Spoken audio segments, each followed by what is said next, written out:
Hello, I'm a UP student. In this video will contain again our activities, but this time this is the login and register that will verify your Gmail account. So, ito po ay connected sa ating ginawa sa previous na activity, which is the login and register, but now kailangan na lang po natin mag-verify sa ating Gmail na i-login and register natin. So, connected pa rin din po tayo sa database sa ating controls panel. So, first here, andito po tayo sa may PS Code kung saan we are using again the Laravel. So, dito po, pupunta po tayo dito sa may vendor, and then we're going to .env. So, hahanapin lamang po itong main master this code.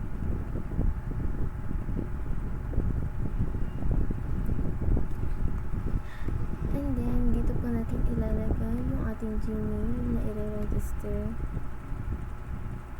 And ito po yung password na ibibigay ng ating Gmail. So, kailangan po muna nating pumunta sa ating Gmail para makuha itong password na ito na ating ilalagay dito sa ating codes. So, here, dito po tayo pupunta sa password. So, mag-create ka lang dyan ng app name, and then maya ay magpapakita na po yan ng password. So, ang password po natin dito sa ating Gmail account na aking ginamit ay ito po yun. So, next is atin na po syempre i-optimize again using the artisan para po tayo pumunta sa ating link na ating website. So, here kailangan na natin pumunta sa ating website. So again, nandito ulit ang ating database. So nakaantabay lang po yan kasi makikita po natin mamaya kung pumasok din po pa dyan yung ating email na ating nilagin and register. So here we're going to in our website. So andito po ulit yung link, hindi po yan mawawala, at yan din po yung lalabas pag natin nag-generate na sa ating code.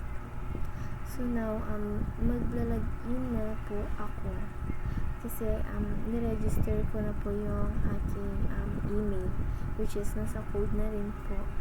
So niregister ko na po yun kasi once na i-register ko po ulit yun ay hindi na po pwede kasi I already used it here na register ko na po ulit.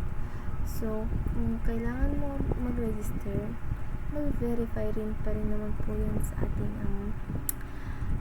Gmail. So now, titry ko na pong ilagin ang aking register na email. So here, I will put my Gmail and my password.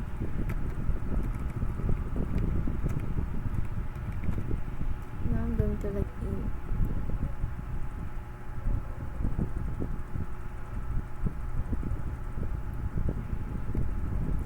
So here, makikita po natin na mag-verify. Magsisend po ito ng OTP sa ating Gmail. So, pupunta po tayo sa ating Gmail account. And i-refresh lamang po ito. Kasi po ay nandito na po tayo kanina. Yan po yung unang OTP na aking natanggap. So, try po tayo ulit. So, aking i-refresh. And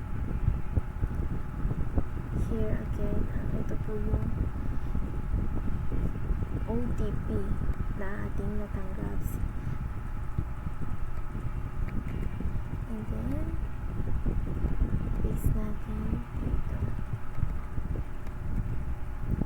and verify OTP, and that's it po.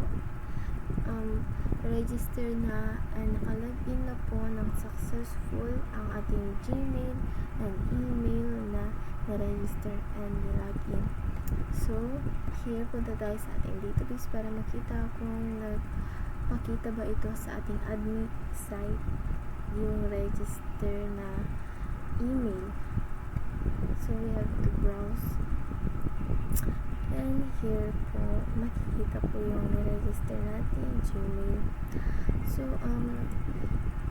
yung ating Gmail na paggamit dito ay connected pa rin sa reCAPTCHA, kung saan kailangan pa rin po natin ng verification and the protection of your Gmail para wala rin po makalabas at hindi rin po ito maano ng iba.